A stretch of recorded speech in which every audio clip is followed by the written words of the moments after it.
এতে আওয়ামী লীগের শেষ হবে না। বা অতীতে ধরেন বঙ্গবন্ধুর হত্যাকাণ্ডের মতো একটা নির্মম ঘটনা ঘটেছে, বা হোসেন শহীদ সোহরাওয়ার্দী চলে গেছেন, কিন্তু আওয়ামী লীগ কিন্তু শেষ হয়নি। এই যে আওয়ামী লীগ শেষ হয়নি, কারণ হলো যে আইডিওলজিটা ধারণ করে গেছে। আপনি এখন একটা রিকশাওয়ালার কাছে যান, সে শেখ হাসিনার জন্য কাঁদবে, আপনি এটা বন্ধ করবেন কি করে? সে শেখ হাসিনার দ্বারা উপকারও পায় নাই, ক্ষতিও হয় নাই, কিন্তু তার জন্য তার মায়া লাগে। যতবারই আওয়ামী লীগ বিপদে পড়েছে, সে 1954-এ, 55-এ, 57-এ, সবসময় তো আওয়ামী লীগ গণহত্যাকারী ছিল। সবসময় তো আওয়ামী লীগের টপ টুলো সবাইকে জেলে পোড়া হয়েছে আওয়ামী লীগকে ধ্বংস করার জন্য। নিষিদ্ধ আওয়ামী লীগ তো এইবার প্রথম নিষিদ্ধ হয়নি, বহুবার নিষিদ্ধ হয়েছে, কিন্তু বারবার কেন ফিরে আসছে?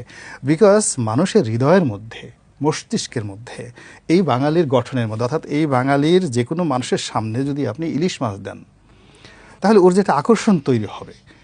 এই বাঙালির যে কোনো একটা মানুষের সামনে যখন আপনি একটা গোলাপ ফুল আনেন, ওর মধ্যে আম আনেন, জাম আনেন, কাঁঠাল আনেন, ওর মধ্যে যে ধরনের একটা প্রতিক্রিয়া হবে। রাজনীতির মতাদর্শের ক্ষেত্রে যখন আওয়ামী লীগ যে কথাগুলো বলে, ওই কথাগুলো যখন আপনি হাজার মেহনতি মানুষ, দরিদ্র মানুষ আপনার কথা মন্ত্রমুগ্ধের মতো শুনতে থাকবে।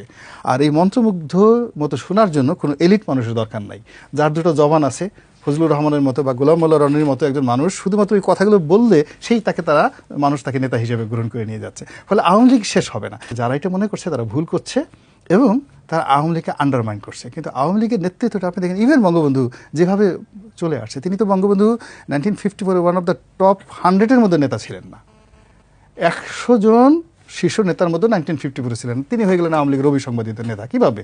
বিকজ তার হাতে মাউথ স্পিচ ছিল, কথা বলার ছিল। আগামীতে হয়তো দেখা গেল এই আমাদের মেহনতি মানুষের মধ্যে একজন বঙ্গবন্ধু লুকিয়ে আছে, যার বয়স হয়তো এখন 15 বছর। আজ থেকে 5 বছর পর হঠাৎ করে দেখবেন যে এই শহীদ মিনারে দাঁড়িয়ে এমন বক্তব্য দিচ্ছে, হাসনাত সারজাস এদের মতো রিপ্রেজেন্টিং আওয়ামী লীগ নেতা হয়ে গেছে, দ্বিতীয় বঙ্গবন্ধু হয়ে গেছে। তো এই যে রাজনীতি, এই রাজনীতিটা কখনো জামাত তৈরি করতে পারেনি।